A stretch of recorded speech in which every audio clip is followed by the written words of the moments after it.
ദേവസ്വം ബോർഡിൻ്റെ കാര്യങ്ങൾ പരിശോധിച്ച് വേണം പറയാൻ. ഞാനിങ്ങനെ ചാനൽ വാർത്തകൾ മാത്രമേ എനിക്കറിയുള്ളൂ. കാര്യങ്ങൾ പരിശോധിക്കാം. ദേവസ്വം ബോർഡിൻ്റെ കാര്യങ്ങളിൽ വീഴ്ച പറ്റിയിട്ടുണ്ടെങ്കിൽ ഗവൺമെൻറ് തിരുത്തും. എന്നെക്കാര്യത്തിൽ സംശയമൊന്നുമില്ല. ഈ ആരോഗ്യവകുപ്പ് ഡയറക്ടറിൽ റീന മേൽക്കോടതി സമീപിക്കും. 57,000-ൽ പരം സ്റ്റാഫുണ്ട് ആരോഗ്യവകുപ്പിൽ. എല്ലാവരും പറയുന്നതിന് മറുപടി പറയലല്ല മന്ത്രിയുടെ ജോലി. അതിൻ്റെ കോൾ ഫോർ ചെയ്തിട്ടുണ്ട്. വെള്ളാപ്പള്ളിക്കെതിരെ അന്വേഷണം വേണമെന്ന് ആവശ്യപ്പെട്ട് VM സുധീരനെ ഒരു കത്ത് 2ാം തവണയും മുഖ്യമന്ത്രി കൊടുത്തു. ഏതിൻ്റെ? വെള്ളാപ്പള്ളിക്കെതിരെ അന്വേഷണം വേണമെന്ന് ആവശ്യപ്പെട്ട് തീരുമാനം ആഭ്യന്തര വകുപ്പ് എടുത്തിട്ടില്ല.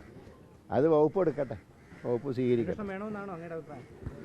മന്ത്രിസഭയ്ക്ക് കൂട്ടുത്തരവാദിത്തമാണല്ലോ, പരസ്പരം ചർച്ച ചെയ്യാതെ അഭിപ്രായം പറയാൻ പറ്റില്ല. ഈ ഹൈപ്പവർ കമ്മിറ്റിയുടെ റിപ്പോർട്ട് അത് സർക്കാരിന് സമർപ്പിച്ചിട്ടുണ്ട്. ഇപ്പം മന്ത്രിക്ക് ലഭിച്ചിട്ടുണ്ടെന്നാണ് മനസ്സിലാക്കുന്നത്. അപ്പോൾ അതിൽ എന്തായിരിക്കും തുടർ നടപടി? കാരണം ഇന്നലെ അത് സംബന്ധിച്ച് മറ്റ് മന്ത്രിമാരുമായിട്ട് ഹൈപ്പവർ കമ്മിറ്റി ചർച്ച നടത്തിയിട്ടുണ്ട്. വിദ്യാഭ്യാസ മന്ത്രിയും തദ്ദേശ സ്വയംഭരണ മന്ത്രിയൊക്കെ. അപ്പോൾ ഈ ആദ്യമായിട്ട് ഇപ്പോൾ ചെയ്യേണ്ടത് പകർച്ചവ്യാധികൾ ഇനി കൂടുതൽ പടരാതിരിക്കാനുള്ള നടപടികൾ സ്വീകരിക്കലാണ്.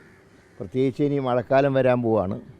ശുചീകരണ പ്രവർത്തനങ്ങൾക്ക് പ്രാധാന്യം നൽകുക. മറ്റ് വിഷയങ്ങൾ പൂർണ്ണമായിട്ടുള്ള റിപ്പോർട്ടല്ല, ഇപ്പോൾ സ്വീകരിക്കേണ്ട കാര്യങ്ങളെക്കുറിച്ചാണ് റിപ്പോർട്ട്. അതനുസരിച്ച് മറ്റ് മന്ത്രിമാരുമായി സംസാരിച്ച് ഒരു കോർഡിനേഷനോട് കൂടിയിട്ട് ഗവൺമെൻറ് മുന്നോട്ട്. ഈ പ്രതിരോധ പ്രവർത്തനങ്ങളിൽ വീഴ്ച സംഭവിച്ചിട്ടുണ്ട് എന്ന് ആ റിപ്പോർട്ടും സ്ഥിരീകരിക്കുന്നു. വീഴ്ച സംഭവിച്ച് ഫെബ്രുവരിയിലോട്ട് തുടങ്ങേണ്ടതാണല്ലോ. അത് പിന്നെ വീഴ്ചയുണ്ടാവില്ലേ? ഫെബ്രുവരിയിൽ തുടങ്ങേണ്ട ഏർപ്പാടാണ്.